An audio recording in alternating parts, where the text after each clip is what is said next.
자, 이제 그러면 다음 주 증시를 살펴보도록 하겠습니다. 벌써 1월 13일부터 시작이 되네요. 주요 일정부터 챙겨보겠습니다. 네, 1월 13일은 이제 JP모건 헬스케어 컨퍼런스가 이제 열리게 되고요. 그리고 1월 14일은 미국의 12월 생산자 물가 지수가 발표됩니다. 1월 15일은 미국의 12월 소비자 물가 지수랑 미국의 경제활동 동향 보고서인 베이지북이 공개됩니다. 1월 16일은 이제 한국은행에서 금통위를 열어서 이제 금리를 결정할 예정이고요. 미국에서는 12월 소매 판매 데이터가 나올 예정입니다. 그리고 1월 17일은 중국의 4분기 GDP 성장률 데이터가 나오니까요. 참고하시면 좋겠습니다. 자, 이 가운데서 가장 주목해 볼 만한 건 어떤 게 있을까요? 지금 요즘에 이제 좀 약간 물가 우려가 조금 이제 나오다 보니까 미국의 그 15일 날 발표되는 소비자 물가 지수 한번 요거 좀 주목을 하시면 좋을 것 같고요. 그다음에 이제 우리나라 같은 경우는 금통위가 제일 중요하죠. 지금 사실 의견이 되게 팽배해요. 뭐 동결할 거다, 뭐 아니다, 인하할 거다. 이제 우리나라 경제 상황 보면 인하를 하긴 해야 되는데 또 인하했다가 환율 튈까봐 그런 것도 좀 걱정이 되긴 하는데 어쨌든 이 금통위에서 어디에 초점을 맞출지, 금융시장 안정을 더 우선시할지 아니면 경기를 살리는 데 초점을 맞출지 뭐 금통위의 금리 결정도 주목하시면 좀 좋을 것 같고 그리고 이제 JP모건 헬스케어 컨퍼런스가 열리거든요. 네. 이제 여기에 우리나라 기업들 뭐 삼성바이오나 셀트리온 같은 이제 많은 기업들이 이제 참가를 하니까 거기서 또 좋은 얘기들이 나올지 한번 그런 부분들 종합적으로 확인하시면 좋을 것 같습니다. 네. 그리고 어제 이제 그 보고서 말씀해 주실 때 유리기판 얘기도 해 주셨는데 실제로 유리기판 관련주 주가가 급등을 했고 최태원 SK그룹 회장이 엔비디아 유리기판 공급할 거다 이런 간접적인 발언이 있었는데 요거 좀 더 자세히 짚어볼까요? 최태원 회장이 갑자기 이제 기자들 질문에 뭘 방금 팔고 왔대요, 뭐를. 만나서. 그러니까 아마 이제 동선상 젠슨항을 먼저 만나고 온 것 같은데 와서 이제 다른 부스에서 팔고 왔다. 그러니까 이제 뭘 팔고 온 거지? 그러니까 보니까 유리기판 팔고 온 거 아니냐. 이렇게 이제 시장에서는 추측을 하는 것 같아요. 근데 이거는 뭐 그 정확하게 젠슨항하고 뭐 최태원 회장이 명확하게 뭘 팔았다고 언급한 건 아니에요. 근데 이제 약간 어쨌든 이제 그런 뉘앙스로 이제 들렸기 때문에 유리기판 영업에 성공한 거 아니냐. 왜냐하면 SK 자회사 중에 SKC가 유리기판 실제 이제 상용화를 지금 하고 있기 때문에 아마 판매한 거 아닐까 이렇게 좀 예상을 하고 있습니다. 유리기판은 이제 반도체 산업에서 게임 체인저로 이제 불리는 차세대 기판인데 원래 지금 기판은 플라스틱으로 만들거든요. 거기에 이제 반도체를 이렇게 딱 끼우는 거죠. 근데 이 유리기판을 사용하게 되면은 기존보다 전력 소비량을 절반이나 줄이고 속도도 40%나 빨라진다고 하니까 데이터 센터에 이걸 넣어버리면 훨씬 좋겠죠. 근데 이게 상용화하기가 너무 어려워요. 왜냐면 유리는 깨져버릴 수가 있거든요. 잘못 만들면. 그래서 정말 만들기가 어려운 이제 기판 중에 하나인데 어쨌든 SKC가 이 기판의 이제 상용화를 이제 앞두고 있습니다. 그래서 안정적인 지금 뭐 수율이 얼마만큼 나올지는 좀 지켜봐야 되겠지만 올해부터 이제 본격적으로 아마 양산을 할 것 같고 이거 경쟁사 삼성전기거든요. 삼성전기는 아마 26년부터 양산을 한다라는 이제 계획인데 다만 이제 관건은 그거예요. 대량 양산을 확인을 해야 돼요. 그러니까 한두 개 만드는 게 중요한 게 아니고 많이 찍어서 안정적인 수율이 나와야죠. 수율이 높게 나와야 되잖아요. 네. 근데 뭐 수율 막 20, 30% 나오면은 계속 손해보게 되거든요.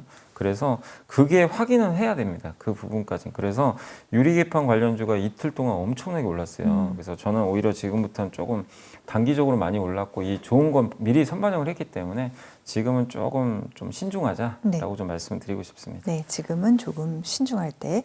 자, 휴머노이드 로봇 얘기도 해보겠습니다. 이게 뭐 로봇이 사실 뭐 테슬라만 해도 자율주행이 오히려 멀었고 휴머노이드 로봇이 더 이제 앞당겨서 실현될 거다 이런 얘기 많이 했는데 이번에 이제 LG전자 조주환 사장이 로봇은 정말 확실한 미래다.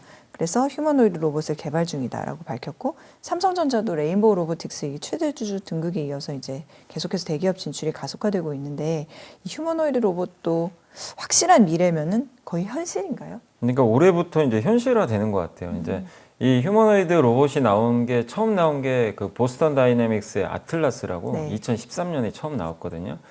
근데 어쨌든 그 후로 지금 이제 한 2년 정도가 지났는데 이제 진짜 본격적으로 좀 양산 체제에 들어가지 않을까. 그동안은 뭐 한 대 만들고 이렇게 천천히 점진적으로 만들어 왔는데 어쨌든 지금 이제 많은 기업들이 테슬라를 따라가지고 본격적으로 이 시장에 뛰어들 것 같고 삼성도 어쨌든 레인보우 로보틱스 최대 주주까지 될 정도로 적극적으로 이제 투자하겠다는 걸 이미 이제 공시를 통해서 이제 내놨고, 또 LG전자 같은 경우도 이번에 이제 로봇 전략 발표를 좀 했는데, 그동안 우리 로봇 하면 로봇팔이나 뭐 네. 협동 로봇이나 이런 것만 생각했잖아요. 근데 이제는 진짜 인간과 똑같은 그 로봇에 초점을 맞추는 그런 쪽으로 이제 가고 있다. 그래서 그 LG전자 조주환 사장도 가사노동 해방이 목표래요. 그러니까 이제 아예 가정에다 놓겠다 이거죠. 이건 일론 머스크가 똑같은 얘기했어요. 집에 한 대씩 놓게야겠다. 그 목표로 많은 대기업들이 뛰어들 것 같고, LG전자는 2, 3월에 좀 베타 테스트를 한 다음에 아마 올해 연말에 출시를 한다라는 그런 내용이고, 이제 LG의 또 가전 제품들이 집에 있잖아요. 이제 그런 거랑 다 연계시켜서 어쨌든 플랫폼화 하겠다라고 좀 했습니다. 또 젠슨항도 다음 성장 동력으로 이제 로봇을 좀 지목을 했기 때문에 네. 상당히 이제 시장은 커질 것 같고, 또 어떤 자료에 의하면 휘발유차 생산하고 옛날에 1800년대 후반이었던 것 같아요. 거의 이제 막바지에 휘발유차 나오고 그로부터 100만 대 생산되는데 17년 걸렸대요. 그러니까 그거랑 똑같이 비유를 해서 인간형 로봇이 2013년에 처음 만들어졌으니까 100만 대 생산되는 건 2030년 정도 될 것 같고, 그리고 이제 본격적인 생산이 이제 올해부터 좀 가셔야 되지 않겠냐, 이런 기대감들을 갖고 있는 것 같습니다. 그래서 계속해서 휴머노이드 로봇 좀 공부를 좀 계속 해보시면 좋겠고, 네. 근데 지난 시간에도 한번 말씀드렸지만 이 로봇의 가장 핵심은 뭐냐면요, 요 그 관절입니다. 관절. 이거는 일론 머스크가 직접 했던 얘기예요. 이 로봇, 우리 인간도 이렇게 팔 같은 거 움직이고 손가락 움직일 때 다 관절 때문에 움직이는 거잖아요. 그게 액추에이터예요. 로봇에 이제 들어가는 액추에이터라는 부품이 있는데, 그게 이제 사실상 로봇을 인간답게 이제 움직일 수 있게 만드는 그런 이제 부품이니까, 액추에이터도 한번 이렇게 좀 공부해 보시면 좋을 것 같습니다. 네, 액추에이터, 관절. 알겠습니다. 자, 그리고 조선주가 정말 뭐 거침없이 계속 상승하고 있는데, 트럼프 당선인이 미국 군함이 더 필요한데 준비가 안 돼 있다, 이런 얘기를 했거든요. 그러면 더 앞으로도 올라갈 수 있을까요? 그 트럼프 당선이 지금 미국 군함 지금 필요하다고는 이제 예전부터도 좀 언급을 했는데, 조선주가 어쨌든 이 발언 나오면서 더 급등을 해버렸거든요. 근데 우리는 선박 건조와 관련해서 동맹국을 이용할 수도 있을 거. 근데 최종적으로는 그거예요. 배를 만들고 싶어 하더라고요. 미국에다가 이걸 지어가지고. 근데 선박이 필요한데 우리는 배를 더 이상 만들고 있지는 않기 때문에 이제 시간이 많이 걸려요. 그렇기 때문에 그 일정한 시간 동안은 동맹국을 이용하자. 근데 동맹국 미국 입장에서? 네, 미국 입장에서. 그래서 아마 한국을 좀 이용하지 않겠냐, 이렇게 좀 얘기를 한 것 같고요. 우리는 해군과 관련해서 아주 좋은 것을 발표할 것이다. 이게 뭐 어떤 내용인지 모르지만 아마 한국과 같이 하지 않겠냐, 이렇게 좀 생각을 하고 있는 것 같습니다. 그래서 지금 준비될 때까지 다른 나라에 주문을 하겠다, 이렇게 이제 언급을 했는데, 그거를 뭐 한국에서 지금 미국의 존슨법 때문에 우리나라에서 군함을 만들어서 미국에 수출은 못해요. 네. 반드시 미국 안에서만 그 해군 군함을 만들어야 됩니다. 그 법이 그렇게 돼 있어서. 그래서 좀 그건 좀 힘들 텐데, 그래서 작년에 이제 하나 오션이 그 미국의 필리 조선소 인수를 하나 해놨잖아요. 미국 조선소. 그래서 아마 그런 데서 허가가 좀 떨어지게 되면 미국 군함도 실제 우리가 이제 만들기 시작하지 않을까, 이렇게 보고 있고, 또 미국 군함은 너무 노후화돼 있잖아요. 정말 오래된 군함이 너무 많거든요. 그거 이제 수리할 수 있는 시장도 더 커지겠죠. 그래서 우리가 이제 어쨌든 트럼프 당선인이 LNG 생산 이런 걸 많이 독려를 하면서 LNG 수출 물량도 늘면서 LNG 운반선 수혜도 있지만 미국 군함 수혜도 우리가 좀 무시할 수 없는 그런 어떤 모멘텀이 계속 될 것 같습니다. 그래서 계속 힘을 받을 거는 같아요. 그래서 중간중간 이렇게 조정은 좀 나오겠지만 네. 중장기 상승 흐름은 좀 계속 이어질 가능성은 더 높아지고 있는 것 같습니다. 중장기 상승 흐름은 앞으로 좀 지속이 될 거다라고 봐주셨고, 자, 그런가 하면 이제 미국 국방부는 CATL이나 텐센트, 또 CXMT, 이 창신 메모리 등 중국의 핵심 기업들을 군사 기업 블랙리스트로 등재를 했거든요. 이거는 우리 경쟁하는 기업들한테는 또 호재겠죠. 네, 호재로 좀 봐야 되는 게, 미국 국방부가 이제 CATL은 뭐 세계 1위잖아요. 배터리 회사고. 빅테크, 텐센트뿐만 아니라 삼성을 좀 괴롭혔던 그 창신 메모리, 여기까지 블랙리스트는 이제 이 기업과는 어떻게 보면 이제 거래하지 말란 얘기인데, 이제 국방부기 때문에 수출 통제 대상은 아니에요. 어떻게 보면 이제 국방부 내에서 이제 결정한 거라서. 다만 이 블랙리스트에 올라갔다는 건 미국 기업들 입장에서는 이제 이들과 거래할 때 뭔가 좀 이제 꺼림칙한 거죠. 사실은. 그래서 이걸 제한하는 건 아닙니다. 근데 수출 통제 목록에 만약에 올라가면 이제 그때는 진짜 거래를 아예 못 하게 되는 네. 거죠. 그래서 굉장히 파급력이 있는데 다만 이 블랙리스트, 국방부 블랙리스트를 우리가 무시할 수 없는 게 이 군사기업, 중국 군사기업 명단 만든 사람이 바로 트럼프예요. 2020년에 이미 만들어 놨어요. 본인이 블랙리스트 만들었기 명단. 때문에.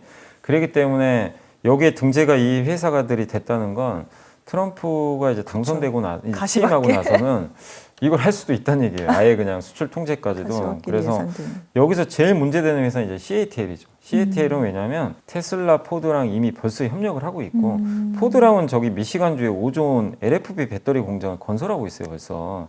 그렇기 때문에 만약에 이걸 넘어서 미국 정부가 아예 규제를 해버리면 이게 그냥 못하는 거죠.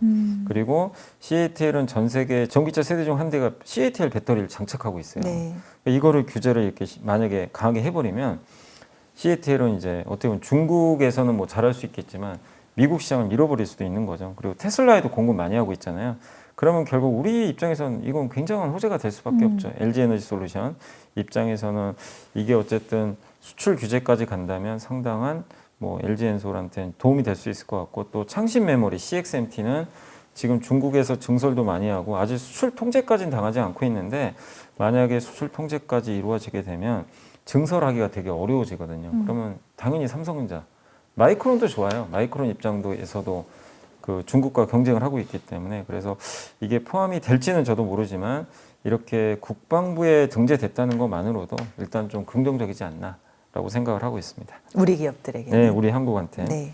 자, 그다음에 유한 양행을 좀 보겠습니다. 이게 이제 지난해 FDA에서 승인을 받았던 렉나자의 암 환자 전체 생존율 이걸 뭐 OS라고 예, 하죠. OS라고 네, 이 데이터가 고무적으로 나왔다라고 존슨앤존슨이 발표를 했는데 그러면은 이게 뭐 국내 신약으로서는 또 새로운 역사를 쓰는 겁니까? 그러니까 이게 작년에 존슨앤존스의 이제 그 신약하고 유한양의 폐암 치료제 렉나자랑 같이 이제 병용해서 그 비소세포 폐암, 그러니까 그 비소는 뭐죠? 작지 않은 이제 세포인데 그 폐암 치료제 이제 FDA 승인을 받았거든요. 네. 근데 이거보다 이제 먼저 나온 제품이 그 아스트라제네카의 타그리소라는 게 있어요. 타그리소가 폐암 치료제로 1년에 연매출한 5조씩 나오는 이제 가장 우선순위에 있는 제품인데 이거를 이제 이기려고 만든 거예요. 임상시험 했는데 성과가 잘 나와서 작년에 FDA가 승인해 줬습니다. 미국에 이제 출시하면 되는데 근데 한 가지 데이터가 아직 안 나왔어요. 암 환자가 이제 치료를 하고 나서 도대체 얼마까지 생존하는지 그거 이제 OS라 그래요. 전체 생존 기간인데 그걸 이제 확인을 해야 되거든요. 근데 그게 타그리소가 38.6개월이래요. 그 정도 이제 생존을 했는데 지금 이번에 이제 존슨앤존슨이 홈페이지에 그걸 뭐라고 했냐면 전체 생존율이 유의미하게 향상됐다. 네. 그러니까 수치는 내놓지는 않았는데 1년 이상 연장될 것 같다. 이 수치가. 그러면 아마 타그리소보다 더 높은 걸로 지금 시장에서는 좀 예상을 하고 있거든요. 그러면 암 환자들한테 만약에 이제 미국의 의사가 이제 처방을 할 때 기존에 타그리소를 먼저 줬단 그러니까 말이에요. 1년 정도 연장될 것 같다는 게 타그리소보다 그건지 1년 정도. 명확하진 않아요. 그거라고 명시는 안 했고 기존에 그러니까 유한양이 했던 이 임상보다 1년을 더 늘어난 건지 타그리스보다 1년 늘어난 건지는 네. 홈페이지는 그게 안 나와 그러니까 있습니다. 기본적으로 타그리소가 아까 38.6개월이라고 그랬는데 네, 이거보다 그거보다 높지 좀 더. 않을까. 그래서 아마 이거보다는 좀 비슷한 걸로 좀 알고 있었거든요. 그러니까 이거보다 이게 연장됐다는 거는 이걸 이길 가능성이 높다라고 좀 보고 있거든요. 그렇기 때문에 구체적인 수치는 아마 나올 거예요. 네. 뭐 나올 텐데 어쨌든 이거를 이기는 수치가 만약에 나온다면 의사가 이제 암 환자 처방할 때 타그리소를 지금 항상 먼저 처방을 해주거든요. 네.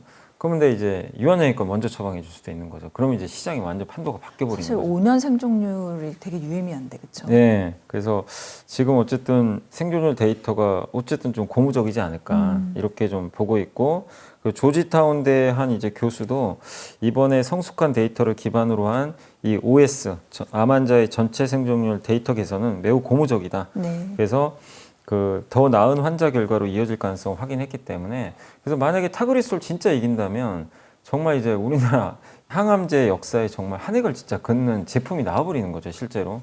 미국 시장을 점령할 수도 있는 거잖아요. 그래서 꼭 이런 일이 좀 발생을 했으면 좋겠고, 근데 어쨌든 데이터가 좀 빨리 나왔으면 좀 좋겠습니다. 그러면은 유한양의 지금 주가는 어떻게? 그래서 이것 때문에 그날 이제 10%가 주가 올랐거든요. 그래서 여전히 좀 기대감을 좀 계속 좀 갖고 있다라고 네. 보시면 되겠습니다. 네, 확인할 건 있지만 네. 기대감이 있다. 좋은 쪽으로 알겠습니다. 자, 중국 얘기해 보겠습니다. 뭐 몇 번 이런 얘기 나왔었는데 내수 촉진을 전방위적으로 펼친다. 이구환신 정책 머니올라에서도 많이 들어보셨을 거예요. 이걸 통해서 이제 스마트폰에 보조금을 지급한다라고 하는데 이렇게 되면 또 국내 수혜 기업들을 살펴보지 않을 수가 없죠. 네, 그러니까 지난 이제 1월 3일 날 중국 정부가 스마트폰, 태블릿, 그다음에 스마트워치 있잖아요. 네. 이 기기에 대해서 디지털 판매 제품 3종을 소비재 이구환신 지원 범위에 넣어버렸어요. 이 세 개를 추가로. 그래서 6천 위안 이상인 거는 보조금을 안 주고요. 그러니까 가격상으로 6천 이하이면 최대 15% 보조금을 줍니다. 그러면 품목별로 한 건당 최대 500위안을 지원을 해주는 거예요. 그러니까 만약에 스마트폰 이걸 사게 됐을 때 500위안을 내가 받는 거죠. 네. 정부로부터. 근데 중국 스마트폰 판매가가 평균 2,700위안밖에 안 돼요. 그러니까 이제 웬만한 중국 스마트폰 다 보조금 받는다.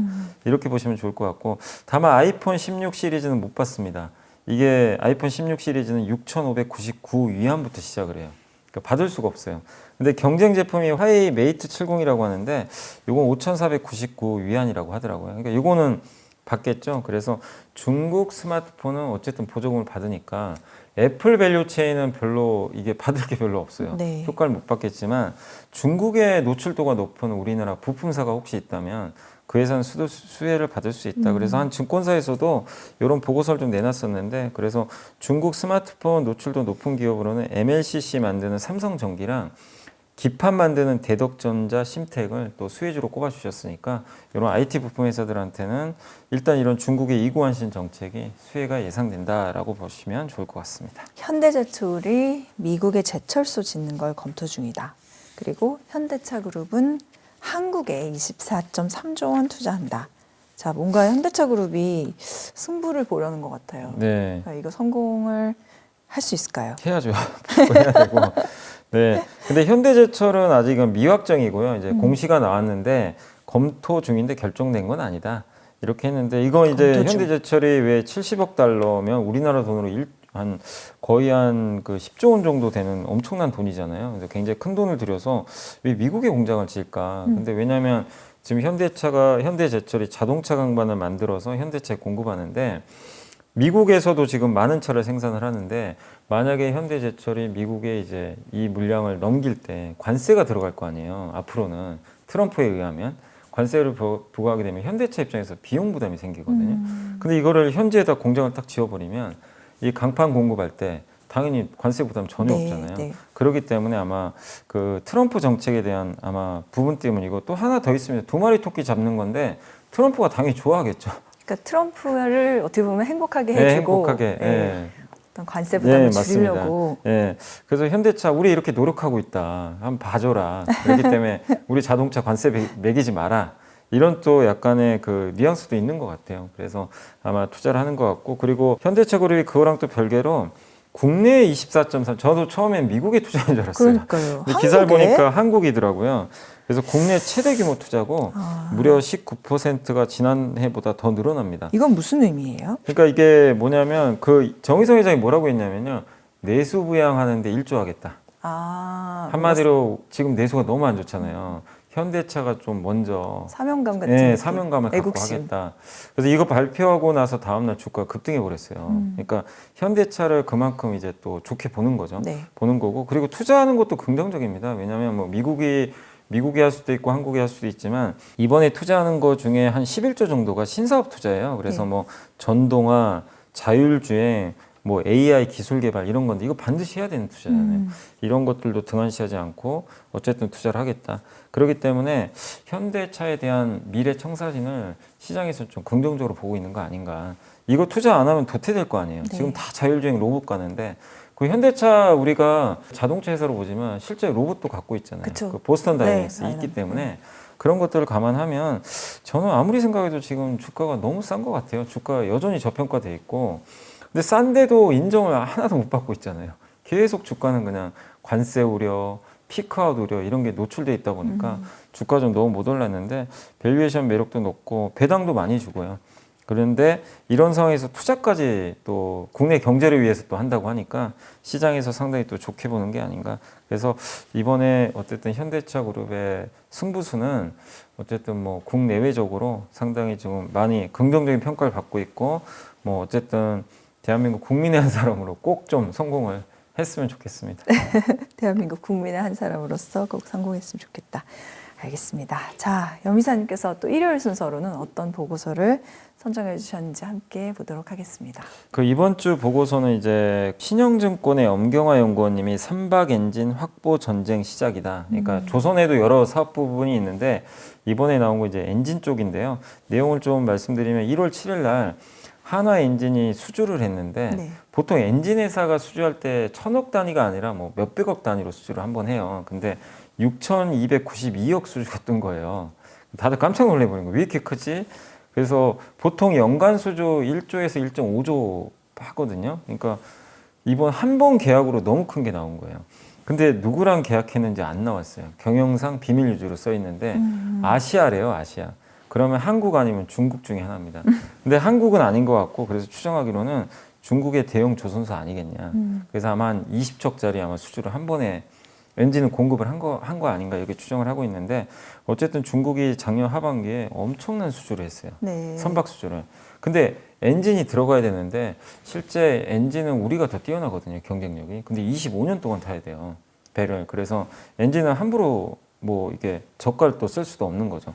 그래서 아마 한국한테 이렇게 수주를 좀 준 것 같고 그래서 중국 내에서 확보하기 어려운 엔진에 대한 그 선점용 계약에 해당하는 게 아닌가 이렇게 좀 판단을 하고 있습니다. 그래서 하나 엔진의 이번 대량 수주가 이걸로 끝이 아니라 이제 시작이 아닐까 이렇게 좀 보고 있고 29년까지 배를 계속 만들어야 되거든요.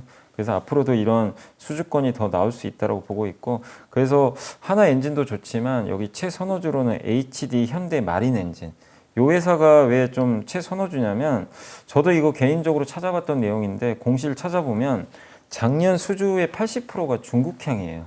중국 선박 그 조선소에 80% 수주했고 그리고 이 회사가 그 작년에 어쨌든 현대중공업 그룹으로 이제 들어가게 됐거든요. 나머지 현대중공업 쪽에 납품을 하게 되겠죠. 그래서 조선 기자재 중에서 선박용 엔진 기업에 대한 선호도를 가장 높게 가는 그 기업으로는 현대 마린 엔진을 네. 꼽아주셨으니까 네. 한번 엔진도 한번 확인해 보시면 좋을 것 같습니다. 자, 이렇게 해서 1월도 이제 중순을 향해 가고 있습니다. 뭐 그래도 작년 연말에 비해서는 분위기가 좀 많이 나아진 것 같고 그만큼 저희 머니올라에도 좀 활력이 생긴 것 같은데요. 네. 투자하시는 가운데 원칙을 지켜가시면서 또 올해 좋은 성과를 내실 수 있는 그런 또 희망의 씨앗들을 잘 찾아가 보셨으면 좋겠습니다. 머니올라도 항상 함께 하겠습니다. 감사합니다.